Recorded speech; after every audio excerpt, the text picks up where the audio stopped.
बिस्मिल्लाहिर्रहमानिर्रहीम। अस्सलाम स्टूडेंट, उम्मीद है सब खैरियत से होंगे। अच्छा बेटा, कल हम पढ़ रहे थे रेडिएशन डिटेक्टर के डिवाइसेस। तो कल हमने दो डिवाइस पढ़ ली थी। विल्सन क्लाउड चैम्बर भी पढ़ लिया था, सॉलिड स्टेट डिटेक्टर भी पढ़ लिया था, जीएम काउंटर रहता था वो आज हम करते हैं। तो बेटा ये लॉन्ग क्वेश्चन के तौर पे आ सकता है जीएम काउंटर। तो देखिए जीएम काउंटर है क्या ये भी रेडिएशन को डिटेक्ट करता है। कल हमने पढ़ा था रेडिएशन डिटेक्ट किस तरह होगी कि वो मैटर में जाके आयनाइजेशन प्रोड्यूस करते हैं। कल दोनों हम एक्सपेरिमेंट वो टॉपिक में देखा था कि मैं वो मैटर जाकर आयनाइज करती है, आयंस पैदा होता है, जिससे हमें पता चल जाता था रेडिएशन का। इसमें भी यही प्रोसेस है। जीएम काउंटर भी कहते हैं, मेन नाम इसका गीगर मिलर काउंटर है। ठीक है, तो देखें Geiger Miller counter is a well known radiation detector. एक बड़ा माना ताना रेडिएशन डिटेक्टर है ये वाला। इसको जो डिटेक्ट करने का जो प्रिंसिपल है, डिस्चार्ज ट्यूब होती है हमारे पास, ये दिखाया गया है। ठीक है, produce due to ionisation produce by the incident radiation. इसमें बेटा गैस फिल होती है, इसमें हम इंसिडेंट पार्टिकल जो वो इंटर करेंगे ना, आयनाइजेशन प्रोड्यूस होगी। ठीक है इसका एक और नाम भी है गीगर मिलर काउंटर का, कि गैस फील्ड डिटेक्टर भी कहते हैं। ठीक है, इसमें गैस फिल की जाती है 0.1 एटमॉस्फेयर प्रेशर पे। ठीक है, 0.1 एटमॉस्फेयर प्रेशर ये बहुत लो प्रेशर होता है, इसलिए कि बेटा इसमें आयनाइजेशन कम प्रोड्यूस है। टू रिड्यूस आयनाइजिंग पोटेंशियल, मतलब आयनाइजेशन जो प्रोड्यूस होते हैं ना, उसकी जो पोटेंशियल वो कम कर देता है, इसलिए हमने प्रेशर जो है ना बहुत कम रखा हुआ है। और हम करते क्या हैं इसके अक्रॉस, अच्छा इसी में डायग्राम थोड़ा सा बता दूं इसकी कंस्ट्रक्शन। बेटा देखिए ये हमारे पास दो अपना वाल हैं। ठीक है, इसको हम कैथोड कहते हैं। हमने इधर जो पोटेंशियल अप्लाई किया ना, ये बार वाली, ये कैथोड है। दरमियान में एक रॉड सा है जिसे हम एनोड दिया, यानी कि उसको पॉजिटिव से कनेक्ट किया हुआ है और उसको नेगेटिव से। कैथोड पे नेगेटिव चार्ज होता है, ठीक है ना। ये बाहर वाली जो साइड क्या है कैथोड, दरमियान वाली क्या है एनोड है। अब कैथोड और एनोड के दरमियान जो हम वोल्टेज अप्लाई किए वो है 400 वोल्टेज। ठीक है, अच्छा इसमें क्या है लो प्रेशर पे हमने आर्गन गैसेस फिल की हुई हैं। कौन सी गैसेस? प्रिंसिपल गैस भी कहते हैं, नियोन, आर्गन वगैरह ये सारी। ठीक है इसमें फिल हैं। अब ये इसके सामने ना एक थिन माइका विंडो है। इस विंडो से हम काम ले सकते हैं। क्या? ये रेडिएशन की पेनिट्रेटिंग पावर मेजर कर सकते हैं। हम इधर विंडो चेंज करके ना इसकी पेनिट्रेटिंग पावर का पता लगा सकते हैं। यानी इससे हम एक तो रेडिएशन डिटेक्ट कर सकते हैं, दूसरा इसकी पेनिट्रेटिंग पावर भी मालूम कर सकते हैं। अब इसका वर्किंग ज़रा देख लें। वर्किंग ये है बेटा कि इसमें क्या है, आर्गन गैस फिल है। होगा क्या, इधर से रेडिएशन आएगी, चाहे वो अल्फ़ा है, चाहे बीटा या गैमा, कुछ भी हो सकता है, अल्फ़ा बीटा या गैमा। जो ही रेडिएशन इंटर होते ना, तो आर्गन में से एक इलेक्ट्रॉन रिजेक्ट कर देगी, आयोनाइज कर देगी। इलेक्ट्रॉन क्या करेगा, जब इलेक्ट्रॉन निकलता है ना बेटा बाकी गैसेस भी वो बाकी भी पार्टिकल मौजूद हैं गैस के, ये जो इलेक्ट्रॉन निकला ना, बाकी इलेक्ट्रॉन को भी इजेक्ट करेगा। गैस के मालिक्यूल थे ना, एटम जो थे, उनमें से बहुत सारे ये गैस इलेक्ट्रॉन को इजेक्ट करेगा। अब ये एक जो इलेक्ट्रॉन वो निकाला, देखो दोबारा बता दूँ, जब ये रेडिएशन पड़ेगी आर्गन पे, इसमें से इलेक्ट्रॉन निकला। ठीक है, ये इलेक्ट्रॉन बाकी भी एटम से टकराएगा तो उनके भी वैलेंशियल से इलेक्ट्रॉन को इजेक्ट करता जाएगा, निकालता जाएगा। तो ये एक कैस्केड बन जाता है इलेक्ट्रॉन का। यानी ये देखो एक कैस्केड कहते हैं आबशार को, एक आबशार से इलेक्ट्रॉन की बन जाएगी। ये इलेक्ट्रॉन क्या करेंगे, इस पॉजिटिव एनोड की तरफ अट्रैक्ट होंगे। जब ये इलेक्ट्रॉन सारे इधर आएंगे ना, तो इधर से हमें करंट मिलेगा, पल्स रेट मिलेगी, लेट्स सपोज वो 1 मिलती है हमें पता चल जाएगा कि रेडिएशन आ गई। अच्छा, अब इसको इधर तक आने में जो टाइम मिला ना, वो time taken by electron pulse less than 1 microsecond, यानी कि फ़ौरन से ये जो आबशार बनी थी इलेक्ट्रॉन, वो इधर यानी कि टाइम लेती है 1 माइक्रोसेकंड से भी कम टाइम लेती है। ठीक है, अब आर्गन पे क्या आ गया, पॉजिटिव चार्ज। आर्गन बेटा एक हैवी पार्टिकल है, तो ये ऊपर जाएगा ज़रा स्लो स्लो। क्यों स्लो जाएगा कि बेटा हमने पढ़ा हुआ है F is equal to ma, अगर एक्सेलेरेशन लें तो F/m।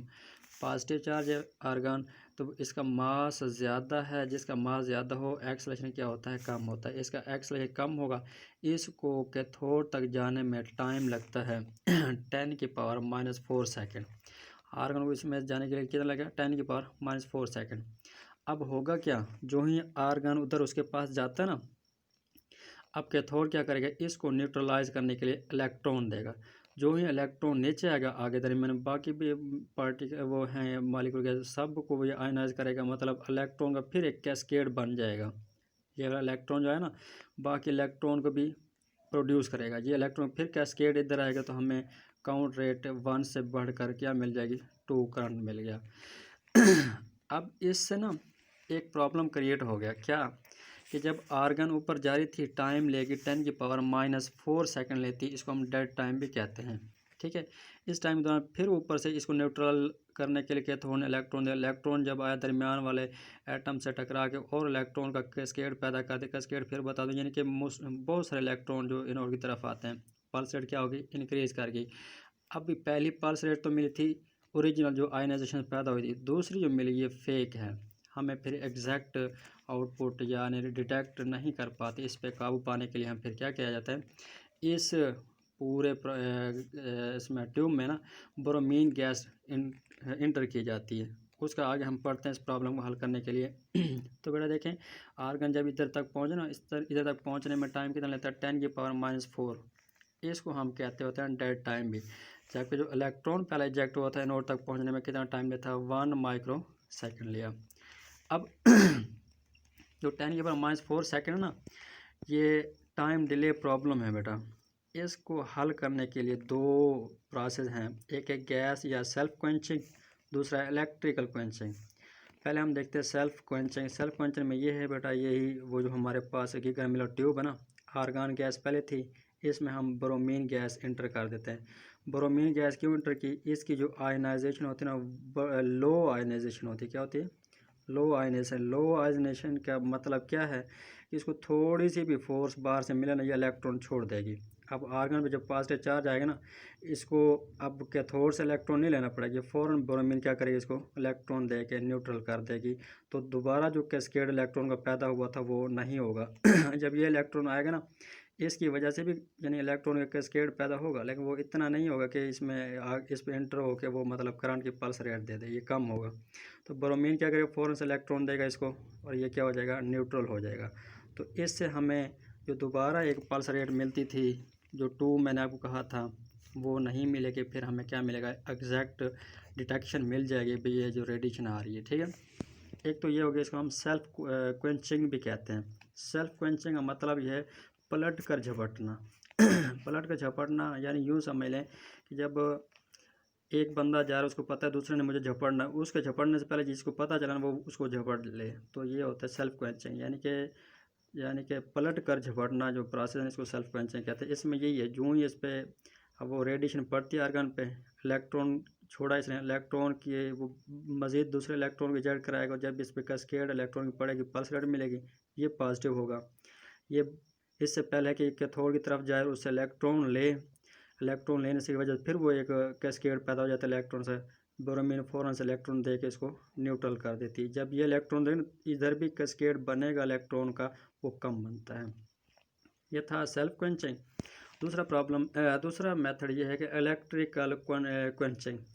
इलेक्ट्रिकल क्वेंचिंग का मतलब ये है बेटा, पहले हमने दरमियान में रखा था एनोड और साइड पे कैथोड। ये ट्यूब में दरमियान वाली क्या थी, एनोड, और ये क्या है, कैथोड।